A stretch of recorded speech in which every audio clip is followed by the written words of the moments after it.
नमस्कार। आज पहुंचे हैं बिलसी और हमसे बात करने के लिए मौजूद हैं सिद्धपुर निवासी, जो हालांकि महाराष्ट्र में जाकर शिफ्ट हो गए हैं और आज वो पहुंचे हुए हैं, जो कांग्रेस की राजनीति कर रहे हैं और लगातार 5 बार वहां पर जो है निर्वाचित हुए हैं। अलग अलग डिपार्टमेंट में ये चेयरमैन भी रहे हैं। जानने की कोशिश करते हैं सर, कैसा आपका वहाँ पर शिफ्टिंग रही, क्या था आपका जो है पूरा। सर स्वागत है। धीरे धीरे अभी कांग्रेस का एकदम जो गतिविधियां हैं ये सब कम हुई हैं। भारतीय जनता पार्टी एकदम हावी है और बहुत से अच्छी चीज़ों को भी वो निगलेक्ट कर रही है समय समय, क्योंकि वहाँ का इलेक्शन जो है 1.5 साल से उन्होंने रोक के रखा है। कारपोरेशन का इलेक्शन भी बीजेपी ने अपने हिसाब से उसको अभी नहीं होने दे रही है। तो कहने का मतलब अभी आज जो पोजीशन है पूरी सेंट्रल गवर्नमेंट में, वो मोदी के हिसाब से एक पूरी भारतीय जनता पार्टी का ही स्लोगन चल रहा है सभी जगह। लेकिन वहाँ पर फिर भी बहुत पुरानी कांग्रेस है। 50 साल तक 50 साल में 30 साल कांग्रेस का ही मेयर रहा, कांग्रेस की मेजॉरिटी रही। एक बार तो वहाँ 48 नगर सेवकों में 42 नगर सेवक कांग्रेस के थे और कांग्रेस का ही मेयर 2007 तक रहा। मैं वहाँ 30 साल नगर पालिका में ग्राम पंचायत से लेके महानगर पालिका बनने तक उस ग्राम पंचायत की मैंने सेवा की। उस गांव की मीरा भाईंदर को महानगर बनते हुए मैंने देखा है। तो इस तरह से कांग्रेस का ही वहाँ वर्चस्व है, कांग्रेस के ही लोग हैं। लेकिन अभी ऊपर से थोप दिए गए हैं भारतीय जनता पार्टी, और भारतीय जनता पार्टी कुछ अच्छी चीज़ों को भी, वो डेवलपमेंट जैसी कोई चीज़ नहीं है, कहीं नहीं है, इस तरह का नहीं है। आज अस्पतालों का आयुष्मान कार्ड का सारे दिन बोल रहे हैं, लेकिन अस्पतालों में जब जाएंगे तो पब्लिक को कोई आयुष्मान कार्ड की सुविधा नहीं मिल पा रही है।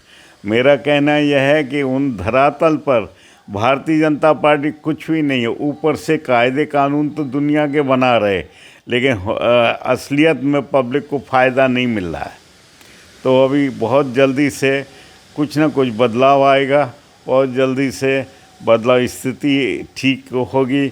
महाराष्ट्र में कांग्रेस की अच्छी पोजीशन है, दिन पे दिन वहाँ सीटें भी काफ़ी आई थी। अब पिछले इलेक्शन में जो लोकसभा का इलेक्शन हुआ उसमें काफ़ी सीटें उनको जगह जगह मिली और वो अच्छा माहौल है।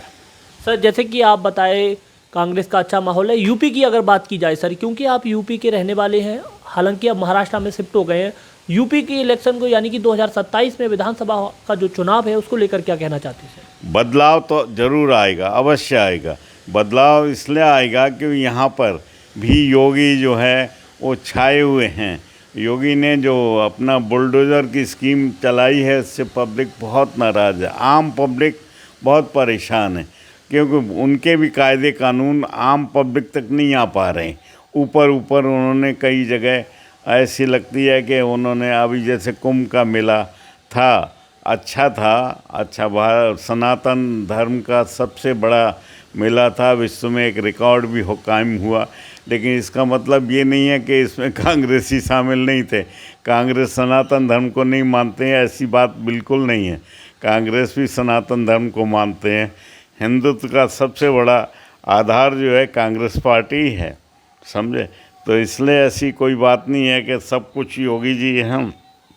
यहाँ बदलाव बहुत जल्द अवश्य आएगा।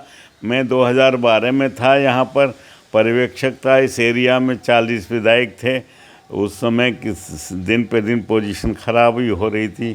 अभी पिछले इलेक्शनों में भी यहाँ काफ़ी पोजीशन ख़राब है और अभी उम्मीद है कि बहुत जल्दी सुधरेगा आगे, क्योंकि अभी लोकसभा में विरोधी पक्ष नेता हैं, लेकिन कुछ ना कुछ जल्दी से बदलाव आएगा। क्या मानना है सर आपका, जो है कांग्रेस पार्टी लगातार पिछड़ती जा रही है, कमज़ोर होती जा रही है, इसके पीछे क्या वजह है सर?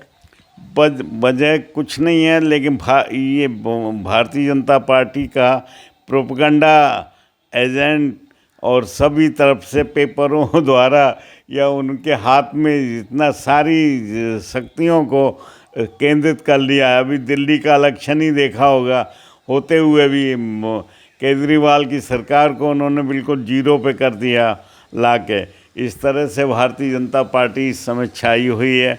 कुछ काम अच्छे भी हैं, कुछ गलत भी हैं, कुछ अभी ऐसा नहीं बोल सकते कि सब कुछ वही है, कहीं उनके जो चुने हुए लोग हैं उसी तरह, उन भ्रष्ट सरकार में कोई बदलाव नहीं है, इंसानों में कोई बदलाव नहीं, अधिकारियों में कोई बदलाव नहीं आया।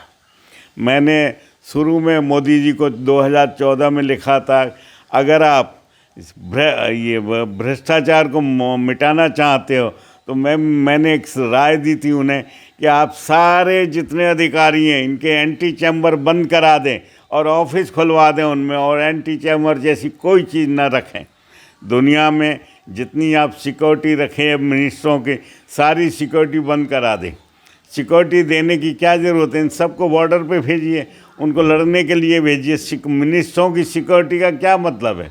ऐसी कई राय मैंने दी थी, लेकिन एक भी राय को भ्रष्टाचार के न ख़त्म हुआ, न किसी तरह से। कारपोरेशन है, पुलिस है, आरटीओ है, इनमें भ्रष्टाचार अपनी चरम सीमा पर है और इन सब को देखते हुए पब्लिक बहुत परेशान है।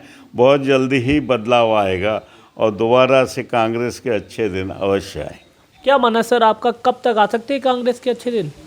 अगले इलेक्शन में काफ़ी फ़र्क पड़ेगा, जैसे कि पिछले में महाराष्ट्र में पड़ा था, इस तरह से 2027 का जो इलेक्शन होगा उसमें बहुत बड़ा फ़र्क पड़ेगा। सर हालांकि जो दिल्ली में अभी जो चुनाव हुए हैं विधानसभा के, उसमें कांग्रेस पार्टी ज़्यादा कुछ कर नहीं पाई। नहीं, उस समय कई वहाँ पार्टियों में अलग अलग गठबंधन हो गए थे। जैसे शरद पवार की जो कांग्रेस थी उसके 2 टुकड़े हो गए, इन्होंने भारतीय जनता पार्टी ने ही उन लोगों को तोड़ दिया था। शिवसेना जो वहाँ वर्चस्व में थी उसको भी 2 टुकड़े कर दिए थे। तो इस तरह से 2 और 2 4 और 2 6 पार्टियाँ बना दी गई। इससे कांग्रेस मत भ्रमित हो गई थी। वहाँ पर कांग्रेस का अच्छा वोट था, लोकसभा में अच्छा वोट पड़ा, लेकिन इसमें ये हो गया कि हम किसको वोट दें, कि निशानी अलग अलग लोगों की हो गई थी। 6 निशानी थी, उसमें कांग्रेस कहाँ जाए, समझे? तो इस तरह से भ्रम फैला दिया गया और आके इनको वर्चस्व मिला, बीजेपी को सीटें अच्छी मिली। बहुत बहुत धन्यवाद। तो आप सुन रहे थे महाराष्ट्र में कांग्रेस पार्टी के कद्दावर नेता, जिन्होंने कांग्रेस की मजबूती को लेकर कई बातें कही। उन्होंने कहा 2027 के विधानसभा चुनाव में कहीं ना कहीं कांग्रेस पार्टी को मजबूती मिलेगी। तमाम खबरों के लिए बने रहें। धन्यवाद।